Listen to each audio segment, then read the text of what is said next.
নমস্কার বন্ধুরা, আপনারা সবাই কেমন আছেন? আশা করি সবাই খুব ভালো এবং সুস্থ আছেন। আমি রিয়া চলে এসেছি আপনাদের জন্য একটি নতুন ভ্লগ নিয়ে। কী জন্য সাজেগুজে করছি এখনই আপনাদের বলছি। তো সাজেগুজেটা হচ্ছে একটা স্পেশাল জায়গা যাব বলে। তো এখানে আমি অল্প করে মেকআপ করে নিচ্ছি, অল্প করে লিপস্টিক দিয়ে দিচ্ছি। এখানে লিপস্টিকের রঙটা খুব একটা ফুটে না আসলে আপনাদেরকে আলোতে দেখাবো। আর এইখানে আমার যে মাথায় লেগেছিলো সেই হেভি।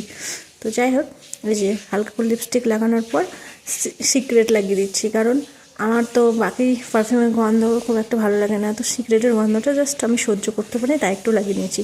তো এই যে দেখেন, আমি লিপস্টিক লাগিয়ে একদম রেডি। তো ভাবলাম চশমা পরবো, চশমা পরে একদমই ভালো লাগছিল না, তাই পরে নিই। তো এই যে দেখেন, আমি আমার বুনু আর বাকিরা সবাই চলে গেছি। তো এখানে পার্কিংয়ের জায়গায় গাড়ি রাখার যেখানে 20 টাকা করে নিয়েছিল। আর এখানে বড় দেখে এটা টিভি লাগানো হয়েছিল, সেই টিভি দেখেই সবাই আমরা ওখানে নাচ করছিলাম। আপনাদেরকে গানগুলো শোনাতে পারছি না, এই জন্য আমি